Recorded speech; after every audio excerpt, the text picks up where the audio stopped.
ይሄን መልእክት አታሳልፉት። ሚዲያ ያላችሁ ሁሉ እንድትቀሰቅሱልን እንድታስተላልፉልን ሆስፒታሉን ለመስራት ሐምሌ 27 ቀን በሊቀ ጳጳሳችን በብፁዕ አቡነ ሚካኤል የደቡብ ጎንደር ሀገረ ስብከት ሊቀ ጳጳስ ተጽፎልናል። ፈቃዱን ይዘን ነጋዴ ይሁን ሀብት ይሁን ያለው ይሁን የመንግስት ሰራተኛ ይሁን እንድትሰጡ እያላችሁ እግዚአብሔር ከሚያየው ገንዘባችሁ እንዳትሰስቱ። ትልቅ ነገር ሰጣችሁ ለቤተክርስቲያን ታሪክ ስሩ። ለመጀመሪያ ጊዜ በኢትዮጵያ ኦርቶዶክስ ተዋሕዶ ቤተክርስቲያን የመጽሐፍ ትምህርት ቤት ሆስፒታል ሲሰራ የመጀመሪያው ታሪክ ነው። የዚህ ታሪክ ተሳታፊ እንድትሆኑ ሰምታችሁ እንዳልሰማችሁ እንዳትሆኑ እግዚአብሔር ለእናንተም አቤት እንዲላችሁ እናንተም ስንጠራችሁ አቤት በሉ።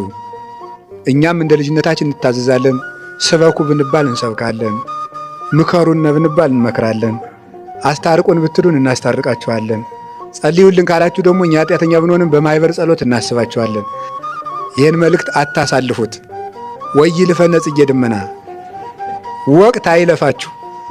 የእውነቴን ነው። ወቅት አይለፋችሁ። ብርሃን ሳለላችሁ ሰርታችሁ ለፉ። መስራት የማንችልበት ጊዜ ይመጣል። ጊዜን እንጠቀም። ያ ነው ሆስፒታሉን የመረጥነው። ሀገርን ማገልገል አለብን። እኛ ኦርቶዶክሳውያን ያላመኑትን ጭምር እንድናገለግል ታዘናል። ያላመኑትን እንድናክማቸው፣ እንድናበላቸው፣ እንድናጠጣቸው ሀገር መጠበቅ ግዴታችን ነው። ሕክምና ሀገር ያገለግላል። ትምህርት ሀገር ያገለግላል። እና እንደው መቼ ሰው እንዲሰጠን ርቦና ልንበል።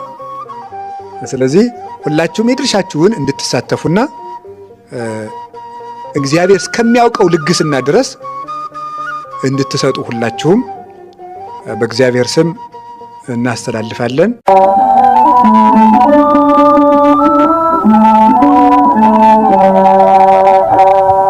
እዝግቦም ወለዝ አለ ወርቅሴቱ ወይ ተባቱ እያለ ሙሉ ስለምናኔ ያለ በእንቱሞ